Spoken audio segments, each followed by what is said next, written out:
of removal of unwanted impurities like gangue or matrix from the ore is known as concentration of ore dressing, or ore benefaction.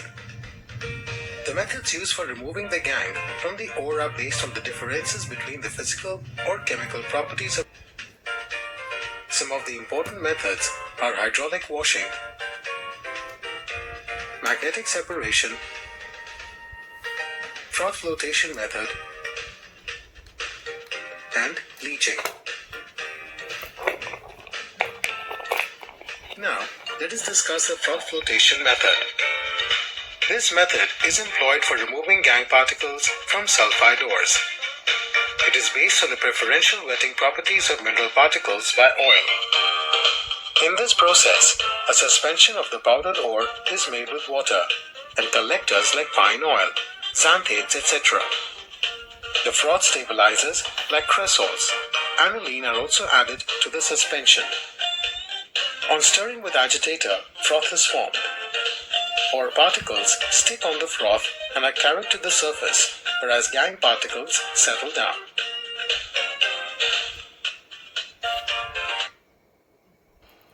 Hello, હવે આપણે આગળ ગોલ્ડનું એક્સટ્રેક્શનની વાત કરીશું. તો first we have to select the finally divided ore for an gold.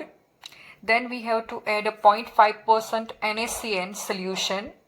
Okay, and the leaching process is carried out, and definitely in the presence of O2 the filtration will carried out. There will be a filtrate NaAuCN twice, and the residue left as an impurity which you can separate. This is leaching process only. Now, by reacting with the zinc can displace copper. Okay, और complex के अंदर ये zinc आ जाएगा और वो gold को displace कर लेगा. ठीक है, तो रेसिड्यू में हमारे पास एयू के साथ थोड़ा बहुत गोल्ड, जिंक, लेड, कॉपर और एजी है. तो इसके लिए हमें आगे प्रोसेस करनी होगी. वापस से आगे हम करेंगे डाइल्यूट H2SO4 के साथ रिएक्शन करेंगे. तो Zn जो है इसमें से ZnSO4 की तरह प्रेसिपिटेट फॉर्म कर लेगा. ठीक है, और H2 एलिमिनेट होगा. उसके बाद हमारे पास इम्प्योरिटी में है लेड, कॉपर और एजी. तो लेड, कॉपर और एजी के साथ हमें क्यूपेलेशन मेथड करनी होगी. उससे क्या हो जाएगा कि पीबीओ सेपरेट हो जाएगा. Then definitely still we have Cu and Ag as a impurity, so we will get the pure Eu from this. okay, और अमालगामेशन करेंगे इसका तो हमें उससे भी ज्यादा प्योरीफाई मिल जाएगा. यहां से अगर हम इलेक्ट्रो रिफाइनिंग प्रोसेस कर लेंगे तो एनोड पे मुझे इम्प्योर गोल्ड मिल जाएगा, कैथोड पे मुझे प्योर गोल्ड मिल जाएगा. ओके, और एक्सट्रैक्ट जो है वो मुझे EuCl3 का मिल जाएगा. इससे मुझे 99.99% EU जो है वो मिलेगा. प्रोसेस कुछ इसकी इस तरह से होगी. This is leaching process only. ठीक है, similarly let's discuss the process for the silver. तो Ag2S हम लेंगे as an ore, that is argentite. Definitely leaching process करवाएंगे उसकी, तो रेसिड्यू मिलेगा और एक कॉम्प्लेक्स फॉर्म हो जाएगा. जिंक के साथ रिएक्शन करने से जिंक जो है वो एजी को डिस्प्लेस कर लेगा. Still we have a zinc as an impurity and small amount of gold. So with the help of dilute H2SO4 there will be a precipitation of ZnSO4 and evolution of H2 gas. So zinc की impurity यहाँ पे remove हो जाएगी आपकी और you will get the pure AG.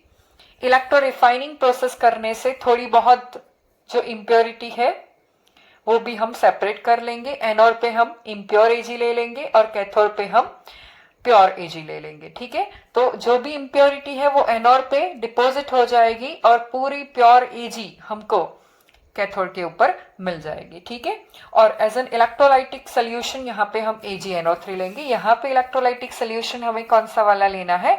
EuCl3 लेना है. ठीक है, और 99.99% प्योर Ag हमें मिल जाएगा. And this is the reaction which is carried out. Okay, ये रिएक्शन आपकी पता ही आपको. लीचिंग ही है, NaCN के साथ रिएक्शन करवाई है, ठीक है। तो एक बार ये देख लीजिए और सेकेंड स्टेप के अंदर हम जिंक से Ag को रिप्लेस करवाएंगे। Highly reactive metal can displace the less reactive one. So one word is came, that is cupellation. Cupellation. Okay, this is used to purify actually. This is used to remove lead impurity. How? So impure metal એટલે કે અશુદ્ધ ધાતુ, when we react with oxygen, impurity has more affinity with the oxygen, whereas metal does not have affinity with the oxygen. तो क्या होगा कि impurity जो है वो ऑक्सीजन के साथ रिएक्ट करने के बाद वॉलेटाइल ऑक्साइड बना लेगी। So volatile oxide is definitely, volatile oxide means what? The oxide which is easily volatile. तो impurity volatile means easily evaporate हो जाएगी, ठीक है। और यहाँ पे definitely you will get the pure metal. तो यहाँ पे कैसे सेटअप कैसे करते हैं, एक वेजल ले लिया होता है, उसके अंदर ऐसे स्मॉल पोर्स किए होते हैं और यहाँ पे हम Ag मेटल ले लेंगे and definitely that is impure Ag, ठीक है। तो ये होल्स के थ्रू हमें Ag मिल जाएगा और इम्प्योरिटी जो है यहाँ से ही इवापोरेट हो जाएगी और ये होल के अंदर हमें पूरा Ag जो है वो प्योर फॉर्म में मिल जाएगा, ठीक है। Next method is poling. Okay, this method is used to purify Cu and Pb, बराबर। What is the procedure in this? In a vessel, we are taking green wood, લાકડાનો જે વાસ આવે ને એને આ રીતે રાખવામાં આવે છે, okay, and here the metal which is impure is melt and taken in a vessel. This is nothing but impure metal. Okay, so the copper, here I am taking example of copper. So copper is react with oxygen and there is formation of Cu2O. Now Cu2O, when this wood burns, okay, there is definitely evolution of a natural gas methane. So this is act as a reducing agent and this carbon will form CO and there is elimination of dihydrogen gas and your copper is purified. तो जो हमारी metal होती है उसके oxide की ही impurity होती है, इसके रिमूव करने के लिए हम ये मेथड यूज कर लेते हैं। नेक्स्ट इज बेसेमराइजेशन, ठीक है। तो बेसेमराइजेशन प्रोसेस के अंदर क्या करते हैं हम, एक फर्नेस होती है, ब्लास्ट फर्नेस आपने देखा था, वैसे ही एक फर्नेस होती है, उसके अंदर जो इम्प्योर मेटल होती है उसको हम ऑक्सीजन की प्रेजेंस में बर्न करते हैं और there is formation of slag, there is formation of slag, slag बन के वो रिमूव हो जाएगी, ठीक है।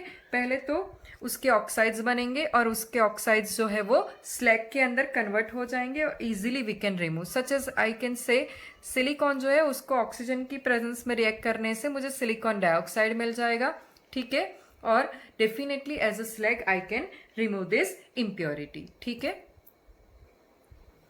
Next we have discussed the extraction of copper, तो वहाँ पे हम और CuFeS2 सिलेक्ट करेंगे, दैट इज कॉपर पायराइट्स, ठीक है।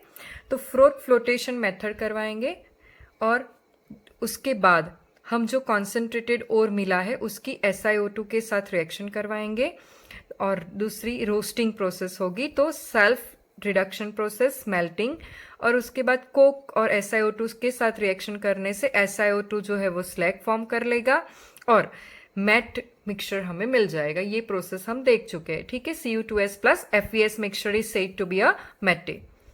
एंड मेटे बेसेमराइजेशन, जो अभी हमने बात की, बेसेमराइजेशन कन्वर्टर जो यूज होता है वो स्लैग फॉर्मेशन के लिए वो यूज होता है। तो यहाँ पे हम ये SiO2 के साथ रिएक्शन करने से there is formation of FeS जो है वो FeO में कन्वर्ट होगा, और ये FeO SiO2 के साथ FeSiO3 बना लेगा, ठीक है। और सेल्फ रिडक्शन प्रोसेस होने के बाद Cu2S जो है वो Cu2O में कन्वर्ट होगा, और Cu2S और Cu2O के बीच में सेल्फ रिडक्शन होने के बाद मुझे ब्लिस्टर कॉपर मिल जाएगा। और पोलिंग प्रोसेस भी हम समझ चुके हैं यहाँ पे, ये हमारी पोलिंग प्रोसेस है। तो पोलिंग प्रोसेस से ऐसे हमें कॉपर जो है वो प्योर स्टेट के अंदर मिल जाएगा, ठीक है।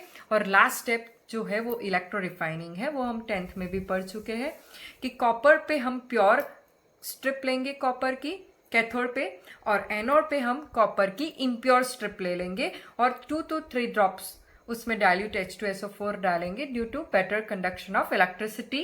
और as an electrolytic solution we are taking CuSO4। तो जितना भी प्योर कॉपर है एनोड पे से कहाँ पे, कैथोड पे चला जाएगा, और there is impurity left behind it. तो वो इम्प्योरिटी जो है वो एनोड पे डिपॉजिट होगी और हम उसको एनोडिक मड बोल देंगे। तो सारे स्टेप्स यहाँ पे एक्सप्लेन किए हुए हैं। पहले तो रोस्टिंग वाला जो ये स्टेप है वो एक्सप्लेन किया है। फ्रोथ फ्लोटेशन तो आपको पता ही है। तो रोस्टिंग से सारी आपको पता है, FeS जो है वो FeO में कन्वर्ट होगा, Cu2S जो है वो Cu2O में कन्वर्ट होगा। There is elimination of what, sulphur dioxide, ठीक है। और ये भी थोड़ा प्रेजेंट होगा और ये लेस अमाउंट में प्रेजेंट होगा। उसके बाद हम स्मेल्टिंग प्रोसेस करेंगे। स्मेल्टिंग डिटेल में देख चुके हैं, प्लीज़ ये ध्यान में रखिए, ये आपको MCQ में आने वाला है, ठीक है। तो स्लैग, ये 2 स्लैग हमने रिमूव कर लिए। उसके बाद बेसमर कन्वर्टर के अंदर हम ये प्रोसेस करके वापस से थोड़ा बहुत जो इम्प्योरिटी थी वो रिमूव कर ली, और हमें ब्लिस्टर कॉपर जो है वो यहाँ पे मिल गया है, ठीक है। और ब्लिस्टर कॉपर मिल जाने के बाद तो आपको पता ही है कि हम पोलिंग करवाएंगे, उसके बाद इलेक्ट्रो रिफाइनिंग करवा लेंगे, ठीक है। नेक्स्ट जो है हमें आयरन के लिए बात करनी है। तो आयरन में आप देख सकते हो कि फाइनली डिवाइडेड ओर जैसे कि मैग्नेटाइट, हीमेटाइट, लाइमोनाइट और सिडेराइट हम ले सकते हैं एज एन मिनरल, और ग्रेविटी सेपरेशन से हम इसको कॉन्सेंट्रेटेड ओर के अंदर कन्वर्ट कर रहे हैं। उसके बाद SiO2 के साथ रिएक्शन के बाद जो स्टेप है वो कैल्सिनेशन एंड रोस्टिंग का रहेगा। डिपेंड्स, कार्बोनेट वाली इम्प्योरिटी है तो हम क्या करवाएंगे, रोस्टिंग करवाएंगे, ठीक है। सॉरी, कैल्सिनेशन करवाएंगे। और सल्फाइड वाली अगर इम्प्योरिटी है तो हम रोस्टिंग करवा लेंगे। और फाइनली मुझे ये मिल जाएगा। उसके बाद मैं कार्बन को रिड्यूसिंग एजेंट सिलेक्ट करके रिडक्शन करवाऊंगी ब्लास्ट फर्नेस के अंदर। डिफरेंट प्रोसेसेस जो हमने देखी थी उसके थ्रू मुझे कैल्शियम सिलिकेट मिलेगा और pig iron and cast iron मिल जाएगा, और ये इम्प्योरिटी भी मिलेगी, ठीक है। तो मोल्टन आयरन जो हम फर्नेस के अंदर ले रहे हैं विच इज लाइंड विथ हीमेटाइट,